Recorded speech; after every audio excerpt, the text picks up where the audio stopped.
Hi guys, welcome back to ಲೋಕಿನಯು YouTube channel. ಯಾರೆಲ್ಲ subscribe ಮಾಡಿಲ್ಲ ಬೇಗ ಬೇಗ ಸಬ್ಸ್ಕ್ರೈಬ್ ಮಾಡಿ, ಬೆಲ್ ಬಟನ್ ಮೇಲೆ ಕ್ಲಿಕ್ ಮಾಡಿ, ಶೇರ್ ಮಾಡಿ, ಲೈಕ್ ಮಾಡಿ. ನಾನಿವತ್ತು ಸಿರಿಧಾನ್ಯದಲ್ಲಿ ಖಾರ ಪೊಂಗಲ್ ಹೇಗೆ ಮಾಡೋದು ಅಂತ ತೋರಿಸ್ತಿದ್ದೀನಿ, ನೋಡೋಣ ಬನ್ನಿ. ನಾನಿಲ್ಲಿ ಇವತ್ತು ತೊಗೊಂಡಿರೋದು ಸಾಮೆ. 1 ಕಪ್ ಸಾಮೆಗೆ 1 ಕಪ್ ಹೆಸರುಬೇಳೆ ತೊಗೊಂಡಿದ್ದೀನಿ. 2 ಸ್ಪೂನ್ ಅಷ್ಟು ಕಡಲೆಬೀಜ ತೊಗೊಂಡಿದ್ದೀನಿ. ಸ್ವಲ್ಪ ತುರಿದಿರೋದು ಕೊಬ್ಬರಿ ತೊಗೊಂಡಿದ್ದೀನಿ. ಜೀರಿಗೆ, ಮೆಣಸು ಮತ್ತು ಬೆಳ್ಳುಳ್ಳಿ, ಶುಂಠಿ, ಹಸಿಮೆಣಸಿನ್ಕಾಯಿ, 1/4 ಟೀ ಸ್ಪೂನ್ ಅಷ್ಟು ಅರಿಶಿನದ ಪುಡಿ. ಇವಾಗ ಕುಕ್ಕರ್ ತೊಗೊಂಡಿದ್ದೀನಿ. ಕುಕ್ಕರ್ಗೆ 1 ಕಪ್ ಅಷ್ಟು ಹೆಸರುಬೇಳೆನ ಹಾಕೋತಾ ಇದ್ದೀನಿ. ಇದನ್ನು ಸ್ವಲ್ಪ ಫ್ರೈ ಮಾಡ್ಕೊತೀನಿ, ಅಂದರೆ ಸ್ವಲ್ಪ ಘಮ ಘಮ ಅಂತ ಸ್ಮೆಲ್ ಬರೋ ತನಕ ಫ್ರೈ ಮಾಡಿಕೊಂಡು ಇದನ್ನು ತೊಳೆದಿಟ್ಟಿದ್ದೀನಿ. ಮತ್ತು 1 ಕಪ್ ಸಾಮೆನೂ ತೊಳೆದು ಆಲ್ರೆಡಿ ಇಟ್ಕೊಂಡಿದ್ದೀನಿ, ಅದನ್ನು ಇವಾಗ ಹಾಕೋತಾ ಇದ್ದೀನಿ. 1 ಕಪ್ ಸಾಮೆಗೆ 1 ಕಪ್ ಹೆಸರುಬೇಳೆ ಹಾಕೋಬೇಕು. ಮತ್ತು ಇವಾಗ ಇದಕ್ಕೆ 1 or 2 ಸ್ಪೂನ್ ಅಷ್ಟು ಕಡಲೆಬೀಜ ಹಾಕ್ಕೊಂಡಿದ್ದೀನಿ. ಇವಾಗ ಇದಕ್ಕೆ 1/4 ಸ್ಪೂನ್ ಅಷ್ಟು ಅರಿಶಿನದ ಪುಡಿ ಹಾಕೋತಾ ಇದ್ದೀನಿ. ಮತ್ತು ಇವಾಗ 2 ಹಸಿಮೆಣಸಿನ್ಕಾಯಿ ತೊಗೊಂಡಿದ್ದೀನಿ. ಮತ್ತು ಇದಕ್ಕೆ 1 ಕಪ್ ಹೆಸರುಬೇಳೆ ಮತ್ತು ಸಾಮೆಗೆ 3 ಕಪ್ ಅಷ್ಟು ವಾಟರ್ನ ಆ್ಯಡ್ ಮಾಡ್ಕೋಬೇಕು. 1:3 ರೇಷಿಯೋದಲ್ಲಿ ವಾಟರ್ನ ಆ್ಯಡ್ ಮಾಡ್ಕೋಬೇಕು. ಇವಾಗ ನೋಡಿ, ನಾನು 1 ಕಪ್ ತೊಗೊಂಡಿರೋದಕ್ಕೆ 3 ಕಪ್ ಅಷ್ಟು ವಾಟರ್ನ ಆ್ಯಡ್ ಮಾಡ್ಕೋತಾ ಇದ್ದೀನಿ. ಇವಾಗ ಇದಕ್ಕೆ ಸ್ವಲ್ಪ ರುಚಿಗೆ ತಕ್ಕಷ್ಟು ಉಪ್ಪನ್ನ ಹಾಕೋತಾ ಇದ್ದೀನಿ. ಇವಾಗ ಲಿಡ್ನ ಕ್ಲೋಸ್ ಮಾಡಿ 3 to 4 ವಿಷಲ್ ಬರೋ ತನಕ ವೆಯ್ಟ್ ಮಾಡಬೇಕು. 3 to 4 ವಿಷಲ್ ಬರೆಸ್ಕೊಂಡ್ರೆ ಸಾಕು. ಇವಾಗ ಇದು ವಿಷಲ್ ಬರೋ ಅಷ್ಟರಲ್ಲಿ ಜೀರಿಗೆ ಮತ್ತು ಮೆಣಸನ್ನ ಕುಟ್ಕೊಳ್ಳೋಣ. ಸ್ವಲ್ಪ ಪುಡಿಯಾಗೋ ತನಕ ಕುಟ್ಟಿಟ್ಕೊಳ್ಳೋಣ ಒಂದು ಕಡೆ. ಇವಾಗ ನೋಡಿ, ಇದು ವಿಷಲ್ ಬರ್ತಾ ಇದೆ.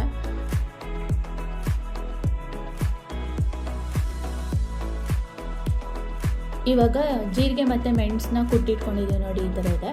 ಇದನ್ನು ಇವಾಗ ಒಂದು ಬೌಲ್ಗೆ ಹಾಕೋತಾ ಇದ್ದೀನಿ. ಇವಾಗ ಇದಕ್ಕೇನೆ ಇನ್ನೊಂದು ಬೆಳ್ಳುಳ್ಳಿ ಮತ್ತು ಶುಂಠಿ ಏನಿದೆ ಅದನ್ನು ಹಾಕ್ಕೊಂಡು ಜಜ್ಜಿಟ್ಕೊಬಿಡೋಣ. ಶುಂಠಿ ಬೆಳ್ಳುಳ್ಳಿ ಎರಡೂ ಜಜ್ಜಿಟ್ಕೊಂಡು ಇದನ್ನು ಒಂದು ಬೌಲ್ಗೆ ಹಾಕ್ಕೊಬಿಡೋಣ. ಇವಾಗ ನೋಡಿ, 1:3 ರೇಷಿಯೋ ವಾಟರ್ ಆ್ಯಡ್ ಮಾಡಿದ್ದಲ್ವಾ, ನೋಡಿ ಇವಾಗ ಇದು ಕರೆಕ್ಟಾಗಿ ಬಂದಿದೆ. ಇವಾಗ ಇದನ್ನು ಒಗ್ಗರಣೆ ಒಂದು ಸ್ವಲ್ಪ 1 ಸ್ಪೂನ್ ಅಷ್ಟು ಆಯಿಲ್ ಹಾಕಿ, ಸಾಸಿವೆ ಹಾಕಿ, ಮತ್ತು ಶುಂಠಿ ಬೆಳ್ಳುಳ್ಳಿ ಏನು ಜಜ್ಜಿಟ್ಕೊಂಡಿದ್ವಿ ಅಲ್ವಾ ಅದನ್ನು ಹಾಕ್ಕೊಂಡು ಒಗ್ಗರಣೆ ಕೊಡ್ತಾಯಿದ್ದೀನಿ. ಇವಾಗ ಅದಕ್ಕೆ ಜೀರಿಗೆ ಮತ್ತು ಮೆಣಸನ್ನು ಆ್ಯಡ್ ಮಾಡಿಕೊಂಡು ಸ್ವಲ್ಪ ಹಾಗೆ ಫ್ರೈ ಮಾಡಿ, ಇವಾಗ ಸ್ವಲ್ಪ ಕರಿಬೇವು ಆ್ಯಡ್ ಮಾಡ್ಕೊತಾ ಇದ್ದೀನಿ. ಇವಾಗ ಇದನ್ನು ಫುಲ್ ಎಲ್ಲ ಫ್ರೈ ಮಾಡಿಕೊಂಡು, ಇವಾಗ ಏನು ಸಾಮೆನ ಕೂಗಿಸಿ ಇಟ್ಕೊಂಡಿದ್ವಿ ಅದನ್ನು ಆ್ಯಡ್ ಮಾಡ್ಕೊತಾ ಇದ್ದೀನಿ.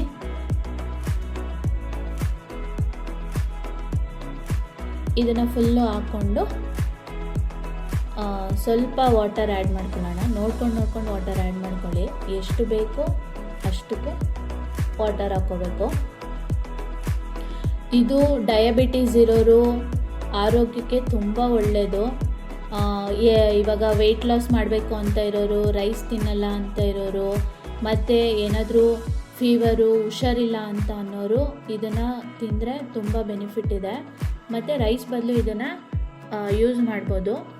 ಇವಾಗ ನಾನು ಇದಕ್ಕೆ ಸ್ವಲ್ಪ ಕೊಬ್ಬರಿ ಆ್ಯಡ್ ಮಾಡ್ಕೊಂಡಿದ್ದೀನಿ.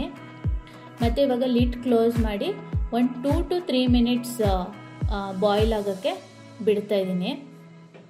ಮತ್ತು ಇವಾಗ ಇದಕ್ಕೆ ಟೇಸ್ಟ್ ನೋಡಿಕೊಂಡು ಉಪ್ಪು ಆ್ಯಡ್ ಮಾಡ್ಕೊಳ್ಳೋಣ. ನಾವು ಆಲ್ರೆಡಿ ಸಾಮೆನ ಕೂಗಿಸ್ಕೋಬೇಕಾದ್ರೆ ಉಪ್ಪು ಹಾಕಿರ್ತೀವಿ. ಸೊ ಇವಾಗ ಟೇಸ್ಟ್ ನೋಡಿಕೊಂಡು ಉಪ್ಪನ್ನ ಆ್ಯಡ್ ಮಾಡಿಕೊಂಡು ಎಲ್ಲ ಮಿಕ್ಸ್ ಮಾಡಿ,